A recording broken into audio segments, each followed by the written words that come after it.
RTV app వార్తల్ని క్షణాల్లో చదివే అవకాశం ఉంటుంది. ఒక న్యూస్ పేపర్, ఒక టెలివిజన్ ఛానల్ మీ చేతుల్లో ఎప్పుడూ ఉంటాయి. మల్కాజ్గిరి లోక్సభ స్థానం నుంచి మిమ్మల్ని గెలిపించడానికి కేసీఆర్ మోడీ దగ్గర మతి లేని వాళ్ళు, జ్ఞానం లేని వాళ్ళు చేసే ఆరోపణ తప్ప దీన్ని గెలిపించాలని ఏమైనా అండర్స్టాండింగ్ ఉందా బీఆర్ఎస్ బీజేపీ మధ్యలో? ఎందుకుంటుందండి? మేము మల్కాజ్గిరి అనేది సీఎం సొంత నియోజకవర్గం. ప్రస్తుతానికి సీఎం గారి సొంత ఇలాకానా ఇదేమన్నా? తన జాగీరా ఇదేమన్నా? కవితను ముందు ఈడీ అరెస్ట్ చేసింది, ఆ తర్వాత సిబిఐ అరెస్ట్ చేసింది. చట్టబద్ధంగా లేనప్పుడు తప్పకుండా చట్టం తన పని చేసుకోపోతుంది. అంత అభివృద్ధి జరిగితే మరి ఎందుకు బీజేపీ ఇంకా రాముణ్ణి, రామాలయాన్ని అడ్డు పెట్టుకొని? తప్పు. రేవంత్ మా మిత్రుడే, పార్టీలోకి వస్తే ఆహ్వానిస్తామని చెప్పి మీరు కూడా అట్లా ఆయన వచ్చే అవకాశం ఉంటే ఆహ్వానిస్తారా? తెలియదు నాకు, నేను గట్లాడదాన్ని కామెంట్ చేయను. బీజేపీ సీనియర్ నేత మల్కాజ్గిరి లోక్సభ అభ్యర్థి ఈటెల రాజేందర్ మనతో ఉన్నారు, ఆయనతో మాట్లాడదాం. రాజేందర్ గారు, మల్కాజ్గిరి లోక్సభ స్థానం నుంచి మిమ్మల్ని గెలిపించడానికి కేసీఆర్ మోడీ దగ్గర సుపారీ తీసుకున్నారు. మీరు కూడా కేసీఆర్ సహకారంతో గెలవడానికి ప్లాన్ చేస్తున్నారనేది తాజా ఆరోపణ. మీ సమాధానం ఏంటి? అంటే మతి లేని వాళ్ళు, జ్ఞానం లేని వాళ్ళు చేసే ఆరోపణ తప్ప ఇది సుఫారీ ఏంది, దీన్ని గెలిపించాలని ప్రాధేయపడేంది, వాళ్ళు నన్ను గెలిపించలేంది ఉంటుందా అన్నిట్లో? ఎక్కడైనా ఎవరికి వాళ్ళుగా బరిగీసి కొట్టాడేటువంటి ఈ ఎన్నికల్లో ఇట్లాంటి పిచ్చి ఆరోపణలు మంచివి కాదు. మీరు ఒక్కలే కాదు, మీతో పాటు మరో 4 బీజేపీ అభ్యర్థిని గెలిపించడానికి కూడా కేసీఆర్ సుపారీ తీసుకున్నాడని చెప్పేసి స్వయంగా ఈ రాష్ట్ర ముఖ్యమంత్రి రేవంత్ రెడ్డి ఆరోపించారు. ఆయన ముఖ్యమంత్రి గారు అయిన తర్వాత బాధ్యతాయుతంగా మాట్లాడాలి. ఏదైనా మాట్లాడితే సమాజం కూడా యాక్సెప్టెన్స్ రావాలి తప్ప, ప్రజలు ఆమోదించాలి తప్ప అసహించుకుంటూ నవ్వుకుంటున్నారు ఆ మాటను చూసి. అంటే బీఆర్ఎస్ బీజేపీ మధ్య ఒక అండర్స్టాండింగ్ ఉందనేది అసెంబ్లీ ఎన్నికల ముందు కూడా బాగా ప్రచారం జరిగింది. ఇప్పుడు కూడా అదే ప్రచారం జరుగుతోంది. ముఖ్యంగా కేసీఆర్ కానీ, హరీష్ రావు కానీ, కేటీఆర్ కానీ కాంగ్రెస్ నాయకుల మీద విమర్శలు చేస్తున్నారు తప్ప మోడీ కానీ ఇతర బీజేపీ నాయకుల మీద ఎట్లాంటి ఆరోపణలు చేయట్లేదు అనేది కాంగ్రెస్ వాళ్ళ వాదన. శాసనసభ ఎన్నికలలో అది వర్కౌట్ అయింది వాళ్ళకి. సోషల్ మీడియా కావచ్చు విపరీతం దాడి చేసి బీజేపీ బీఆర్ఎస్ ఒకటే అని చెప్పి నమ్మించడంలో కొంత సఫలం కావచ్చు, తద్వారా లబ్ధి పొందొచ్చు. కానీ ఇవాళ పార్లమెంట్ ఎన్నిక సందర్భంలో మేము కూడా అలర్ట్గా ఉన్నాము. 2-3 నెలల నుంచి పనిచేస్తున్నాం గ్రౌండ్లో. ఎక్కడ ఆ భావన లేదు. ఏమైనా అండర్స్టాండింగ్ ఉందా బీఆర్ఎస్ బీజేపీ మధ్యలో? ఎట్లుంటుందండి? ఎందుకుంటుందండి? మేము బాధ్యతతో చెప్తున్నాం. బీఆర్ఎస్ పార్టీ ఇవాళ మెల్లమెల్లగా కనుమరుగైపోతున్న పార్టీ. భారతీయ జనతా పార్టీ రేపు ప్రజలకు నాయకత్వం వహించేటువంటి స్థాయికి వచ్చేటువంటి పార్టీ. ఇలా కాంగ్రెస్ పార్టీ దేశవ్యాప్తంగానే కనుమరుగవుతున్న పార్టీ కాబట్టి ఇలా మాకేం అండర్స్టాండింగ్ ఉంటుంది? మేముగా మా సొంత కాళ్ళ మీద మా పార్టీని గెలిపించుకునేటువంటి సత్తా, శక్తి ఇవాళ మాకుంది. ఈటెల రాజేందర్ నాన్ లోకల్ మల్కాజ్గిరి నియోజకవర్గానికి. షామీర్పేటలో ఆయనకు ఇల్లున్నా కూడా ఆయన కార్యక్షేత్రం అంతా కూడా గత 3 దశాబ్దాలుగా కరీంనగర్ జిల్లానే. మీకు సమాధానం ఏంటి? ఈ ప్రచారం జరుగుతోంది బయట. ఈటెల రాజేందర్ అంటానికి ఇంకా గట్లాంటి చిన్నగా మాట్లాడేటోళ్ళు కురుస మనసులు మాట్లాడుతుంది తప్ప నాకు లోకల్టీ ఏంటండి? నేను ఆదిలాబాద్ నుంచి మొదలుపెట్టి ఆలంపూర్ వరకు, భద్రాచలం నుంచి మొదలుపెట్టి పరిగి వరకు ఏ జిల్లాకు పోయినా, ఏ నియోజకవర్గానికి పోయినా ఒక 5 నిమిషాలు ఆగితే 50 మంది నాతో ఫోటో దిగి. మీరు ఎప్పుడు ఇక్కడ పని చేయలేదు కదా, మీకు ఇక్కడ పరిచయాలు కానీ మిమ్మల్ని ఓన్ చేసుకుంటారు ఈ ప్రజలు? అసలు నేను ఒక్క దగ్గర కాదండి, యావత్ తెలంగాణ పనిచేసిన నేను. మంత్రిగా ఉంటే ఒక కాన్స్టిట్యూన్సీకి పనిచేస్తారా చంద్రబాబు గారు? ఆరోగ్య మంత్రిగా పనిచేసిన, ఆర్థిక మంత్రిగా పనిచేసిన, దానికంటే ముందు నేను పార్టీ ఫ్లోరిడ్గా పనిచేసిన. పార్టీ ఫ్లోరిడ్గా పనిచేయడం అంటే యావత్ తెలంగాణ ప్రజానీకం యొక్క సమస్యలన్నీ పరిష్కారంలో నా పాత్ర ఉంటుంది కదా. ఈ మధ్య బయట కొన్ని పోస్టర్స్ కనిపిస్తున్నాయి. ఒకవేళ ఈటెల రాజేందర్ని గెలిపిస్తే ఆయన కలవాలంటే 166 కిలోమీటర్ల దూరం పోవాలి. కాంగ్రెస్ అభ్యర్థిని గెలిపిస్తే 59 కిలోమీటర్ల దూరం పోవాలి. బీఆర్ఎస్ నాయకుడు గెలిస్తే మాత్రమే స్థానికంగా అందుబాటులో ఉంటాడని బయట పోస్టర్లు వెలుస్తున్నాయి. దీనికి మీ సమాధానం ఏంటి? అందుకనే వాళ్ళకి రేపు తెలుస్తుంది. అంటే సత్తా లేదు, ప్రజాదరణ లేదు, ఆయనకు చరిత్ర లేదు, ప్రజలు తెలియదు, ప్రజాస్వామ్యం గురించి తెలియదు. అందుకని అట్లాంటి పిచ్చి పోస్టులు వేసుకొని చేసుకుంటాడు. ఇంకా ప్రజలు దాన్ని చూసి నవ్వుకుంటాను.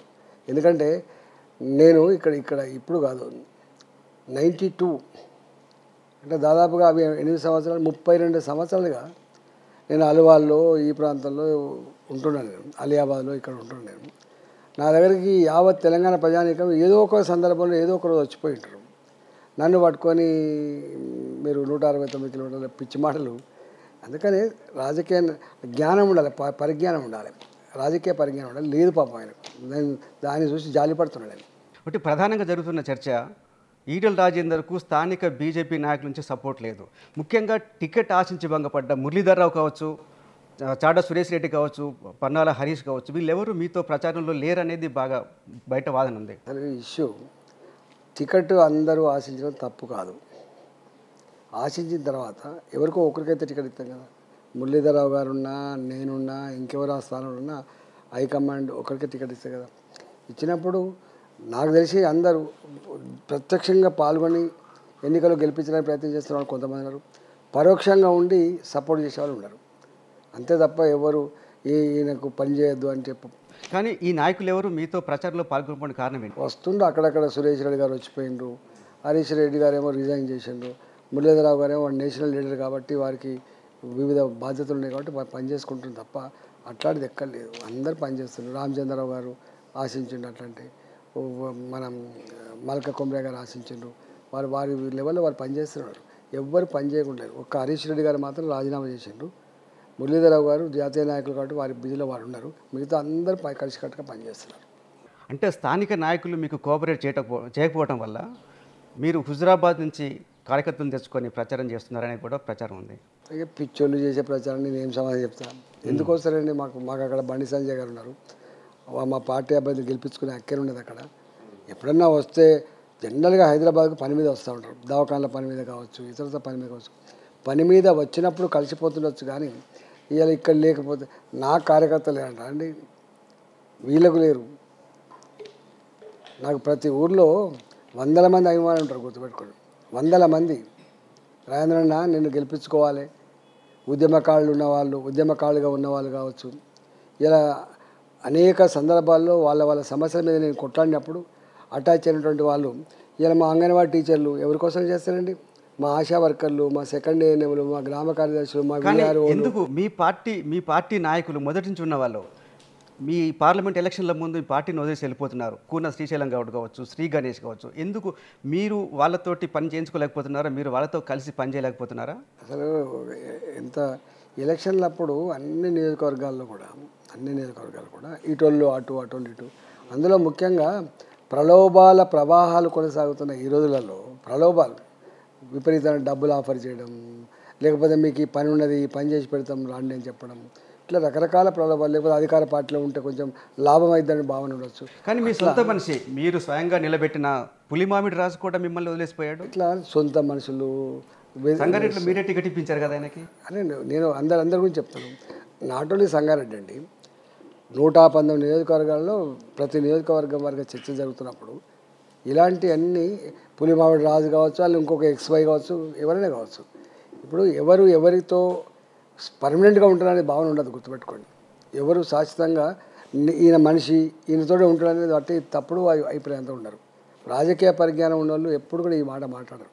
ఇవాళ నాకు ఒక ఆయన గొప్పగా అటాచ్ అయి ఉంటాడు, రేపు దూరం అయిపోవచ్చు, రేపు దూరం ఉన్న మనిషి రేపు అటాచ్ అయి ఉండవచ్చు. అంతేగాని ఈయన మనిషి అట్లా ఉండదండి. కానీ మల్కాజ్గిరి అనేది సీఎం సొంత నియోజకవర్గం ప్రస్తుతానికి. ఆయన దాని మీద చాలా ఫోకస్డ్గా ఉన్నారు. చాలామంది నాయకులు బీజేపీ నుంచి కానీ, బీఆర్ఎస్ నుంచి కానీ కాంగ్రెస్లో చేరుతున్న సందర్భం కనిపిస్తుంది మనకి. ఏంటి ఇదంతా మీ గెలుపు మీద ఎఫెక్ట్ చూపించదా? అంటే ఒకటి, సీఎం గారి సొంత ఇలాకానా ఇదేమన్నా, తన జాగీరా ఇదేమన్నా? ఇది మల్కాగిరి ప్రజల జాగీరండి. వారు కొడంగల్ కూడా కాదు, వారు వేరే నియోజకవర్గం పోయి కొడంగల్లో పోటీ చేస్తారు. నేను తప్పు పట్టను, ఎందుకంటే ఆయన ఎక్స్పోజ్ లీడర్ కాబట్టి కొడంగల్ అయినా పోటీ చేయవచ్చు, మల్కాగిరిలో అయినా పోటీ చేయవచ్చు, రేపు ఇంకో జాగాలైనా పోటీ చేయొచ్చు. నేను దాని మీద అంత చిన్నగా మాట్లాడతాను. కానీ ఇవాళ మల్కాగిరిలో ఈటెల రాజేందర్ గారు ఎందుకు ఇక్కడ ఈటెల రాజేందర్ గారి నేటివిటీ ఏందని చెప్పి అడుగుతున్నారు చూసారా, దాని మీద ప్రజలు నవ్వుకుంటున్నారు. కానీ చాలామంది బీజేపీ నుంచి కూడా వెళ్ళి కాంగ్రెస్లో చేరుతున్నారు. దాదాపు ప్రతిరోజు మనం చూస్తున్నాం కాంగ్రెస్లో కండవాలు కప్పుకుంటున్న పరిస్థితి. తప్పండి, ఎక్కడ లేదు పెద్దగా. ఇద్దరు, ఒకటి కూన శ్రీశైలం గౌడ్ గారు, వారు కాంగ్రెస్ పార్టీ గతంలో ఉండే, వారికి ఆ సంబంధం లేదు కాబట్టి వారికి ఏం అవసరం ఉందో వారు వెళ్ళిపోయారు తప్ప పెద్ద ఎక్కడ ఎవరు వెళ్ళిపోలే. మీరు మీ టీవీలు మీకు సెన్సేషనల్ న్యూస్ కావాలి కాబట్టి మీకు ఇట్లాంటివి వేయాలని చెప్పి కుతూహలం ఉంటుండొచ్చు, కానీ అదర్వైజ్ ఇక్కడ భారతీయ జనతా పార్టీ నుంచి వెళ్ళి కాంగ్రెస్ పార్టీకి పోయిన చరిత్ర ఎక్కడ లేదు పెద్దగా. మీ ప్రత్యర్థి హుజురాబాద్లో ప్రత్యర్థి కౌశిక్ రెడ్డి, అంటున్నాడు హుజురాబాద్లో చెల్లని రూపాయి మల్కాజ్గిరిలో చెల్తుందని. ఆయనకి ఏం సమాధానం చెప్తారు? ఎవరికి ఎక్కడికి వెళ్తుందో ఇలా కేసీఆర్ వెళ్తలేదు కదా. ఇలా అంత పెద్ద దేశంలో నేనే గొప్ప అని చెప్పబడే ఈ కేసీఆర్ ఇప్పుడు ముఖం చెల్తలేదు. ఫస్ట్ వాళ్ళు ఎక్కడ పెట్టుకుంటారో వాళ్ళు ఆలోచన చేసుకోవాలి. ఇతరులు విమర్శించే ముందు సోయి ఉండాలి. మా స్థానం ఏంది, మా స్థాయి ఏంది, ఇప్పటి మా పరిస్థితి ఏందో వాళ్ళకి అర్థం కావాలి. తెలంగాణలో బీజేపీకి ఎన్ని సీట్లు వస్తాయనుకుంటున్నారు లోక్సభ ఎన్నికలు? 12 సీట్ల పైబడి వస్తాయి. కానీ నిన్నే ఒక సర్వే వచ్చింది, ఏబీపీ ఓటర్ సర్వేలో కాంగ్రెస్కు 10 సీట్లు, బీజేపీకి 5 సీట్లు, బీఆర్ఎస్కి 1, ఎంఐఎంకి 1 సీటు వస్తుందని వాళ్ళ సర్వేలో చెప్తున్నారు. అంటే మీరేంటి అని ఓవర్ కాన్ఫిడెన్స్తో ఉన్నారా? సర్వే సంస్థలకు అందనటువంటి అంతరంగం ప్రజలలో ఉంది. వచ్చే ఎన్నికల్లో మోడీ గారే మళ్ళీ ప్రధానమంత్రి కావాలి, భారతీయ జనతా పార్టీ అధికారంలోకి వస్తేనే శాంతి, అభివృద్ధి, ఆత్మగౌరవం, మన సంస్కృతి, మన సాంప్రదాయాలు కాపాడబడతాయనేటువంటి భావన ఉంది. కాబట్టి అసలు ఇవన్నీ ఖమ్మం, మీరు ఎప్పుడు బీజేపీకి ఎవరు ఓటైనటువంటి ఖమ్మంలో కూడా ఈసారి బీజేపీ ఓటుతారని మహిళలు అంటున్నారంటే ఇలా బీజేపీ గెలవాలని చెప్పి ప్రజలు అనుకుంటున్నారంటే అర్థం కావాలి వాళ్ళకి. అసలు ఒక తెలివని ఒక అండర్ కరెంట్, ఒక తెలివని అనేక రకాల శక్తులు ఇలా బీజేపీ గెలుపు కోసం ప్రయత్నం చేస్తున్నాయి. బీజేపీ జాతీయ నాయకులు నడ్డా కావచ్చు, మోడీ కావచ్చు, అమిత్ షా కావచ్చు, ఎప్పుడు వచ్చినా కూడా మీ మీద ప్రత్యేకమైన ఫోకస్ ఉంటుంది, మీ దగ్గర మీకు చాలా ఇంపార్టెన్స్ ఇస్తారు. అంటే పార్టీలో ముందు నుంచి ఉన్న వాళ్ళకంటే మీకు ప్రాధాన్యత ఇస్తుంది. ఏం జరిగింది, ఏం చేస్తున్నారు మీరు? అంటే అట్లా తప్పండి, అందరి మీద ప్రేమ ఉంటుంది, అందరినీ ప్రత్యేకంగా మీ దగ్గరకు వచ్చి మిమ్మల్ని పలకరించి మీతో ప్రత్యేకంగా మాట్లాడుతుంటారు. అందరితో మాట్లాడతారు గట్లేమన్నా, అది మీ పర్సెప్షన్ కావచ్చు. కానీ మా నాయకులు అధినాయకత్వం అందరి పట్ల సమభావన, అందరూ బాగుపడాలని, అందరూ గెలవాలని, అందరూ ఎదగాలని కోరుకుంటారు మా పార్టీ. ప్రజల్లో ఉన్న అవగాహన మీకు ప్రత్యేకమైన ప్రాధాన్యత ఇస్తున్నారనేది బహుశా ఇదే ఏమన్నా మీ పార్టీ రాష్ట్ర నాయకుల్లో మీ పట్ల ఏమన్నా ఈర్ష్య, ద్వేషం పెరిగే అవకాశం ఏమైనా ఉందా? ఈర్ష్య లేదు, ద్వేషం లేదు, ఏముందని చెప్పి ఈర్ష్య ఉంటుంది. మీకు నాయకత్వం అంతా ప్రాధాన్యత ఇవ్వటం అనేది చాలామంది నచ్చకపోవచ్చు కదా. అదంతా తప్పు. బీఆర్ఎస్ పార్టీ ఎమ్మెల్సీ కవితను ముందు ఈడీ అరెస్ట్ చేసింది, ఆ తర్వాత సిబిఐ అరెస్ట్ చేసింది. ఈ అరెస్ట్ మీకేమైనా ఉపయోగపడుతుందా రాజకీయంగా? మాకేం ఉపయోగం అండి, అదంతా రొటీన్గా జరిగినటువంటి సంఘటనలు చట్టబద్ధంగా లేనప్పుడు తప్పకుండా చట్టం తన పని చేసుకోపోతుంది కదా. కానీ అసెంబ్లీ ఎన్నికలకు ముందు ఈ కవితను అరెస్ట్ చేసి ఉంటే పార్టీ బెటర్గా పర్ఫామ్ చేసేదనే వాదన కూడా మీ పార్టీలో ఉంది. అందుకోసమే ఏమన్నా కవితను అరెస్ట్ చేయడం జరిగిందా?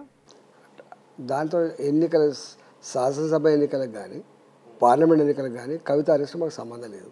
కవిత అరెస్టు వాళ్ళ సిబిఐఓ, వాళ్ళ ఈడీఓ వాళ్ళు చేసిన పనుల మీద ఆధారపడి విచారణ ఉంటుంది తప్ప, దాని మీద ఆధారపడి చర్యలు ఉంటాయి తప్ప మాకేం సంబంధం అండి. కవిత లిక్కర్ కేసులో ఉన్న విషయాన్ని మొట్టమొదటిసారి బయటపెట్టింది బీజేపీ నాయకులే. ఢిల్లీ ఎంపీ మొట్టమొదటిసారి చెప్పారు. సరే, ఎవరు చెప్పినా కూడా ఒకటైతే సత్యం, ఇన్వాల్వ్ అయిండ్రు అనేది మాత్రం నిర్ధారించబడ్డది. దీంట్లో ఎవరు తప్పించుకోవడానికి ఆస్కారం లేదు. అంతకుముందు ఈడీ ఏంది, బోడీ ఏంది, రాజకీయ కక్ష, ఇవన్నీ చెప్పిండ్రు. ఇలా కోర్టు ఉంది కదా, సుప్రీంకోర్టు అంటే చట్టబద్ధంగా ఉన్నటువంటి, చట్టబద్ధంగా ఎన్నుకోబడినటువంటి ప్రజాప్రతినిధులు చట్టాన్ని గౌరవించకపోతే ఎట్లా, చట్టాల మీద విశ్వాసం లేకపోతే ఎట్లా చెప్పండి. ఇవాళ మేం కాదు కదా, ఒకవేళ నిజంగానే వాళ్ళకి తప్పు చేయలేదు, సుప్రీంకోర్టు ఉంది. ఇవాళ అన్నీ నిర్ధారించుకున్న తర్వాతనే.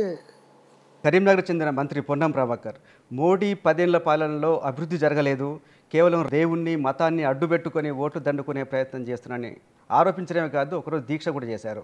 ఆయనకు మీరు ఇచ్చే సమాధానం ఏంటి? ఇప్పుడు నేను 4 విషయాలు చెప్తా. ఒకటి, వారు రూరల్ పార్లమెంట్లో ఇంతకుముందు సభ్యుడిగా ఉండే, దేశం మొత్తంలో మహిళలకు బహిర్భూమి పోవడానికి రోడ్ల పక్క వంటి, రైల్వే పట్టాల పక్క వంటి పోయేదండి. మీకు తెలుసు, మనిషి మళ్ళీ వస్తే సిగ్గుతో లేచేటువంటి దౌర్భాగ్య పరిస్థితి.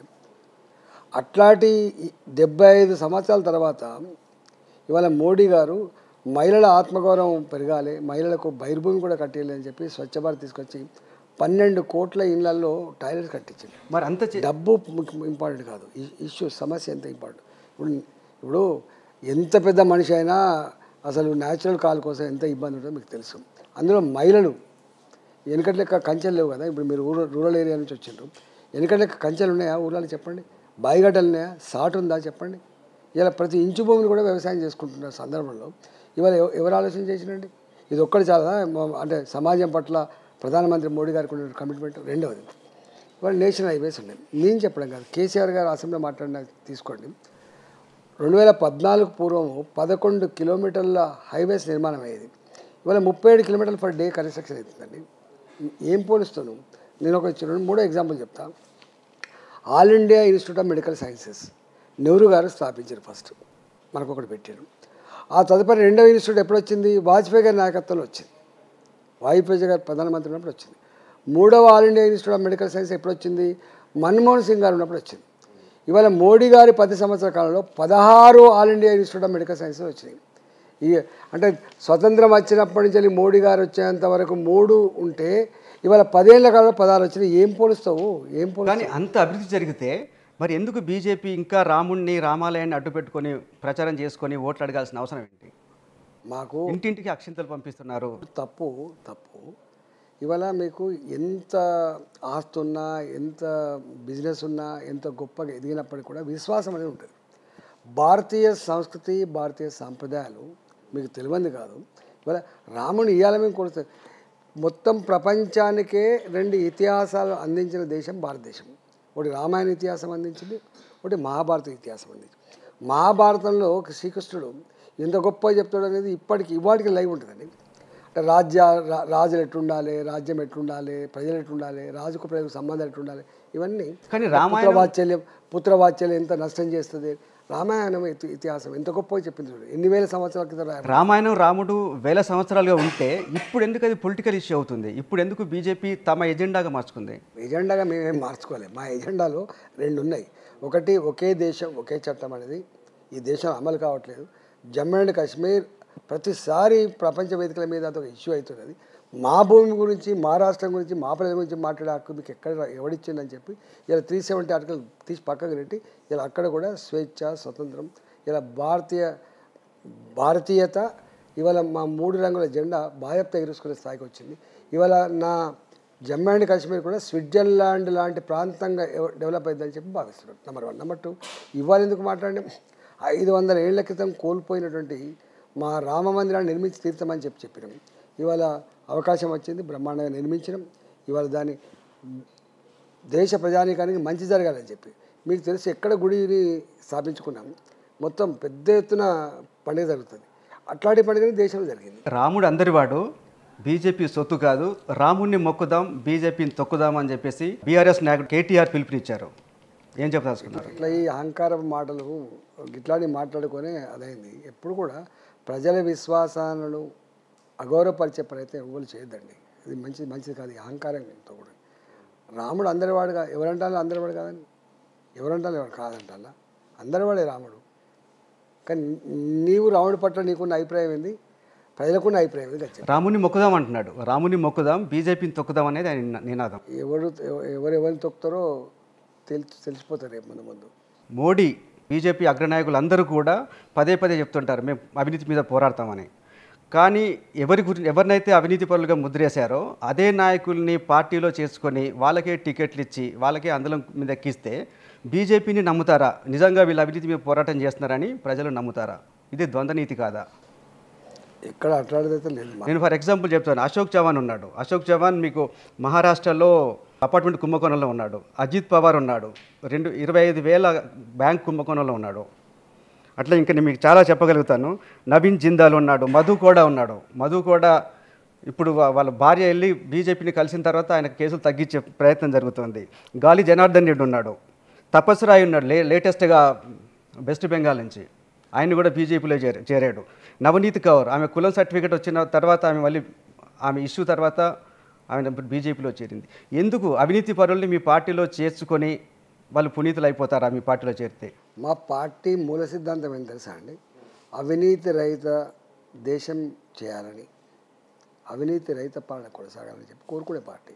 అందుకని ఎవరిని ఉపేక్షించదు. కానీ అవినీతి పరుల్ని మీ పార్టీలో చేర్చుకుంటే అవినీతి రహితం ఎట్లా అవుతుంది? ఎవరిని ఏ చట్టం అయితే, ఏ సిస్టమ్ అయితే ఇలా నడుస్తూ ఉందో ఆ సిస్టమ్ని, ఆ వ్యవస్థను ఎక్కడ మేము వచ్చేయం. ఇవాళ మీరు చూడండి, దేశంలో 10 సంవత్సరాల కాలంలో మా మోడీ గారి హయాంలో ఎక్కడైనా ఒక స్కామ్ ఉందా అండి? అంతకుముందు కోల్ స్కాములు, అంతకుముందు బోఫర్ స్కాములు, అంతకుముందు 2G స్కాములు. నేను అడుగుతున్నా, మోడీ గారు వచ్చిన తర్వాత 10 సంవత్సరాల కాలంలో ఎక్కడ కూడా ఒక స్కామ్ లేదు. గుర్తుపెట్టుకోండి, మా పాలసీ అది. ఇవాళ తప్పు చేసిన వాళ్ళని కూడా ఎక్కడ వదిలిపెడతారు గుర్తుపెట్టుకోండి. ముఖ్యమంత్రిని వదిలిపెట్టే ఢిల్లీ ముఖ్యమంత్రిని. కానీ నేను చూశాను అశోక్ చవాన్ గురించి ప్రధాని మోడీ బహిరంగ సభలో చెప్పారు జైల్లో పెడతామని. ఆయన్ని అదే మళ్ళీ మీ పార్టీలో చేర్చుకున్నాం. మేము ఎందుకు కాపాడతాం? ఒకవేళ నిజంగానే ఆయన తప్పు చేసి ఉంటే మేము కాపాడే ప్రసక్తి ఉత్పన్నమే కాదు. పార్టీలో చేర్చుకున్నారు, కాపాడటం కదా. మీ పార్టీలో చేరిన వాళ్ళందరికీ కేసులు స్లో అయిపోతున్నాయి, లేదంటే కేసులు కొట్టేయబడుతున్నాయి. అదంతా తప్పు ఎందుకు ఉంటుందండి అట్లా? ఆ పార్టీలో ఉన్న వాళ్ళు కూడా తప్పు చేస్తే జైలు పాలు కాక తప్పదు, దాన్ని ఎక్కడ ఉపేక్షించేది లేదు. రాజేంద్ర గారు, 7 సార్లు మిమ్మల్ని గుండెల మీద పెట్టుకున్న హుజూరాబాద్ ప్రజలు ఎందుకు ఈసారి మిమ్మల్ని తిరస్కరించారు? అనేక కారణాలు ఉన్నాయి. దాన్ని చెప్పాలంటే అదొక పెద్ద సబ్జెక్టు. 2 రోజుల క్రితమే ముఖ్యమంత్రి చెప్పారు, తెలంగాణలో 14 లోక్సభ స్థానాలు వస్తే ముదిరాజులకి మంత్రి పదవి ఇస్తాను, ముదిరాజులందరూ సపోర్ట్ చేయాలంటున్నారు. రేవంత్ రెడ్డి మిమ్మల్ని టార్గెట్ చేశారా? అంటే రేవంత్ రెడ్డి గారికి నేను అనుకున్నా, స్థాయి పెరిగిన తర్వాత ముఖ్యమంత్రిగా అయిన తర్వాత మాట్లాడే మాట విశ్వసనీయతగా ఉండాలి, ఆమోదయోగ్యంగా ఉండాలి తప్ప ఇట్లా గాలి వార్తలు మాట్లాడాలి. నేను అంటున్నా, నిజంగానే రేవంత్ రెడ్డి గారికి ముదిరాజుల ప్రేమ ఉండి ఉంటే ఒక్కడు గెలిచింది కదా శ్రీహరి గారు, ఎందుకు మంత్రి పదవి ఎవరు అడ్డుపడుతున్నారు నీకు? ఇప్పుడు ఇస్తానంటున్నాడు, 14 లోక్సభ స్థానాలు గెలిపించండి, మంత్రి పదవి ఇస్తాను. అర్థమైంది, 14 స్థానాలు వచ్చే ప్రసక్తి లేదు, మీకు మంత్రి పదవి ఇచ్చే ప్రసక్తి లేదని చెప్పి ముదిరాజ్ జాతిని అవమానపరుస్తున్నాడు, గుర్తుపెట్టుకోండి. అంటే గింత దుర్మార్గమా? గిట్లాంటి మాటలు నువ్వు మాట్లాడే మాటలు ఇలా ముదిరాజులు ఏమనుకుంటారు అంటే 14 సీట్లు గెలిపిస్తేనే నువ్వు ముదిరాజుకు మంత్రి పదవి ఇస్తా అంటే అర్థం ఏంటి?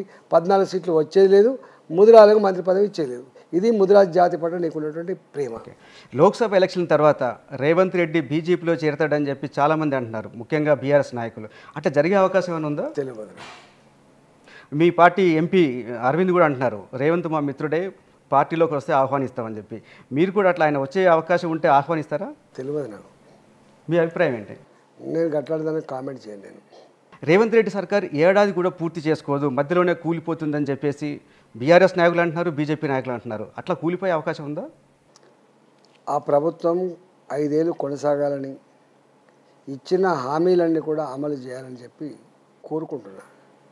ప్రజాస్వామ్యంలో ప్రజలు మెచ్చే పద్ధతిలో వాళ్ళ ప్రవర్తన కానీ వారి పరిపాలన కానీ ఉండాలని కోరుకుంటున్నా. ఇక వాళ్ళు ఒకరికొకరు గుంజుకొని కుట్రలు చేసుకొని కూలగొడుతుంది. దానికి బీజేపీ నుంచి అయితే ఏం ప్రయత్నం జరగదు, ఆయన ప్రభుత్వాన్ని కూర్చోడానికి. ఏమేమి చేస్తాడు? మాకేం అవసరం అండి?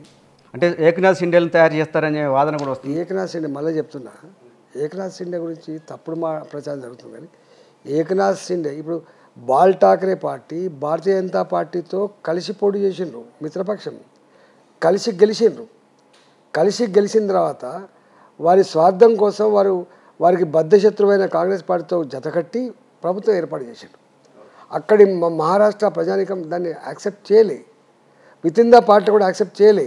వాళ్ళందరూ తిరుగుబాటు చేసి మన బద్ధశత్రువైన మన సిద్ధాంతాన్ని పక్కకు పెట్టి, బాల్ ఠాకరే గారి ఆశయాన్ని పక్కకు పెట్టి మీరు ఏ కాంగ్రెస్ పార్టీతో జతకట్టినో ఇది మంచిది కాదు, మేము ఎట్టి పరిస్థితులు కూడా మేము ఉండమని చెప్పి వాళ్ళందరూ బయటకు వచ్చింది తప్ప ఏకనాథ్ షిండే మేము సృష్టించలేదు.